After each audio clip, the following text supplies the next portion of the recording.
Chuck, you know I come from Virginia.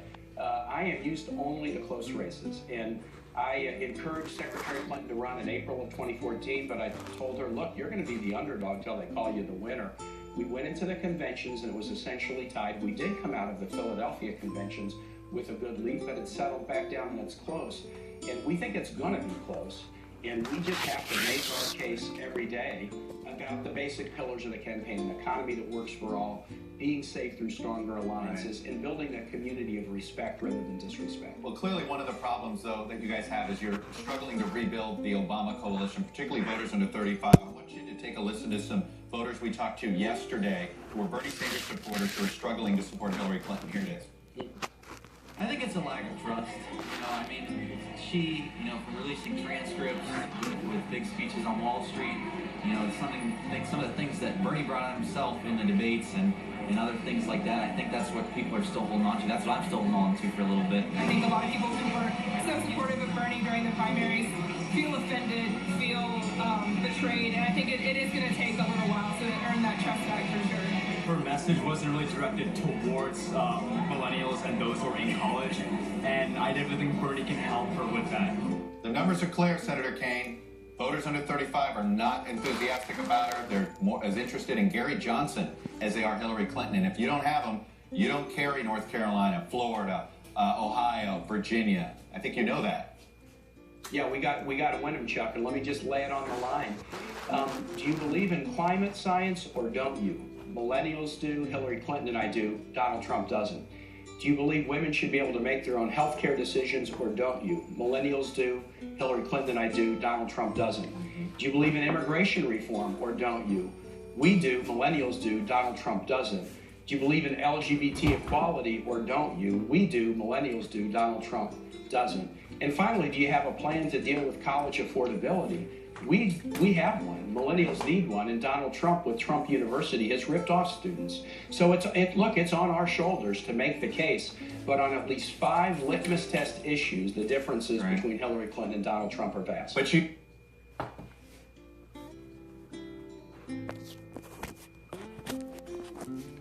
hear that? Right from the horse's mouth. If you read between the lines, basically what was just said is that they have the millennial vote no matter what, or they feel like they're more deserving of the millennial vote. That's how they treat black people. They think they're just automatically going to get that vote. They think they're automatically entitled. See, they're the entitlement party. They feel like they are entitled to millennial votes. They feel they are entitled to women votes. They especially feel that they are entitled to my generation's votes and the generations below me. See, I'm getting a little bit older now. I'm 27, but still in my 20s. There has to be a change, a contrast. Political parties used to be about policies, like actual policies, and it had nothing to do with what demographics are in these parties.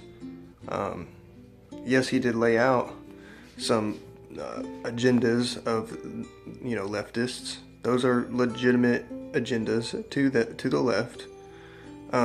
However, I don't feel it's very American to sit there and say, oh, millennials agree with everything Hillary Clinton stands for. That's just not true. They're marginalizing their own base. Seriously. It's disgusting. Because I'm sure there are liberals out there who do not agree with global warming. I mean, what happened during the Ice Age? China didn't have no factories. The US didn't have no factories. Just saying, how did that ice melt? It's called a cycle. Okay, I know for all the dumb people out there, the world goes through cycles naturally, and we can't do anything to stop it. If the world wants to burn up, it's gonna burn up. If the world wants to freeze back over, it's gonna freeze back over. We can stop, all our factories all we want to, but nothing's going to stop it. It's just the way it is. But to sit there and say that everybody my age and younger agrees with global warming and gay marriage and all that stuff, it's just not true. Now, as far as gay marriage, I have to point this out, okay, because I have a slightly different view from both sides. Number one, I think it's just a topic to create division, because 50%, like I said, is going to agree, 50%'s going to disagree on both points, on both sides. And there's nothing you can do about it. I'm sorry, it's a nonsensical issue to argue about over and over, because all an argument is saying the same stuff over and over, just using different words. I'm not going to change pro-abortions, somebody who's for pro-abortion. I'm not going to change their opinion, and they're not going to change mine. The only thing that changes your opinions on things like abortion and gay marriage and things like that, the only thing that changes your opinion is life experience and your perception with those life experiences. Perceptions can be altered, changed, they can evolve. I don't want to get too off topic. These cronies, I call them zombie-crats. They assume that they have your vote. They assume it. Conservatives don't sit there and say, white people agree with us on everything. There's white liberals, so we don't say that. There are black people who are conservatives. There are, not as big as the liberal base, but there are. There's women who are conservative. There are young and old who are conservative. There are non-racist, believe it or not, for all the liberals out there, there are a lot more non-racist people in the Republican Party. You know, the party that freed all the slaves. We need to quit this agenda bullshit, okay? It's all division. That's all it is. And it destroys, like I said in another video, it destroys bipartisanship. Don't fall for this bullshit. Don't fall for it. I mean, you have a choice. Do you want to just get in line, or do you want to think for yourself? Do you want people to tell you what you should vote for? What you should believe? Or do you want to do your own investigation? Do you want to be a part of the party that supported, the racism of basically before civil rights and everything before that? The Democratic Party was always for racism. They were always for slavery. They were always for the Jim Crow laws. It's just disgusting. This is like, if you guys haven't noticed, my biggest issue with the Democratic Party is that they create almost all of, or have created at least, almost all of the issues that they complain about. I mean, look at their communities. Look at the dwindling lifestyles of the people who support them.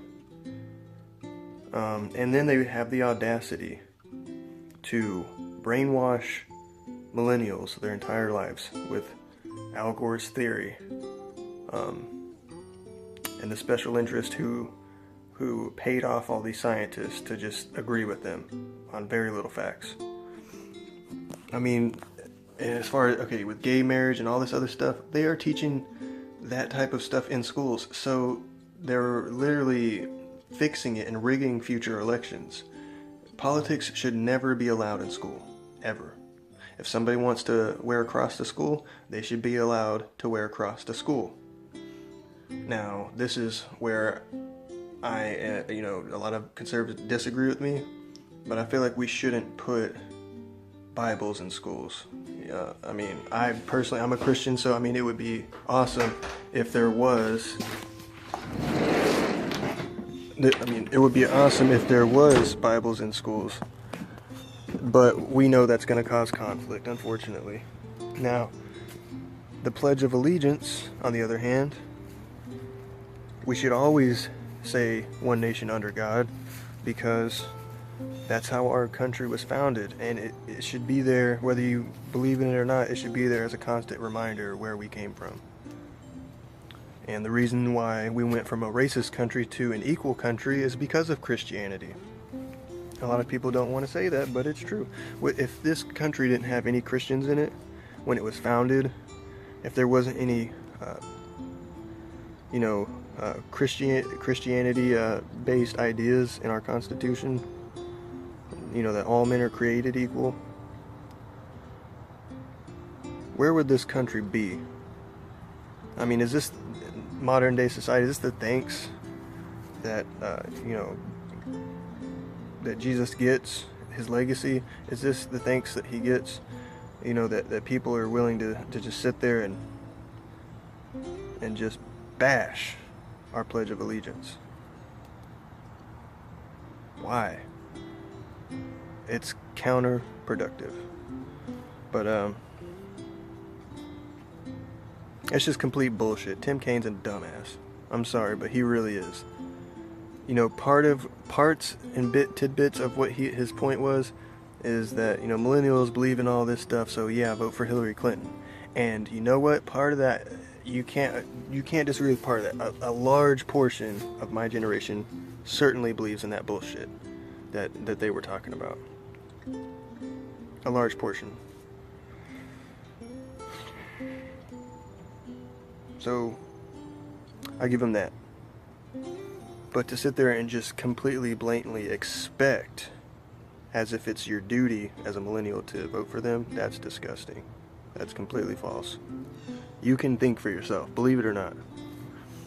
And I'm going to rewind a little bit, back onto the whole gay marriage thing.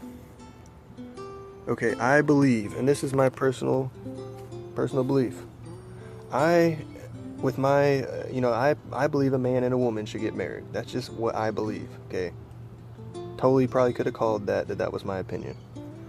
However, my opinions on gay marriage are not so important to me that I want it to create divisiveness. And what I mean by that is, I can have my opinions all day long, but it's not going to stop, Adam and Steve from boinking each other at night. My anger or my disgust for anything like that, it's not going to stop it from happening. So let's just move on to the next thing. I'm sorry, I know a lot of people are going to freak out, but just move on to the next thing so we can have some bipartisanship. Let them have their gay marriage. Just let them have it. Now, should business owners be forced to partake in that? No, because this country is founded on freedom of religion. So,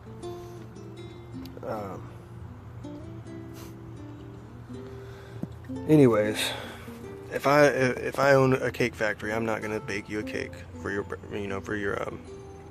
gay marriage. I'm just not. I have gay people in my family, and I love them. I don't sit there and when I see them, I don't see a gay person when I see them. That's not how it works. But if they ask me if I support it, I'm gonna say no. I'm sorry. In the Bible, it talks plenty of times about what you should and shouldn't do. But in the Bible, it also says that basically he who judges will be judged tenfold. So if you're going around judging, gay people like with hate in your heart, you're gonna be judged 10 times over. I mean, it's going to happen. I'm sorry, but it's true. You can't go around judging people. You just can't. Now, you can judge actions.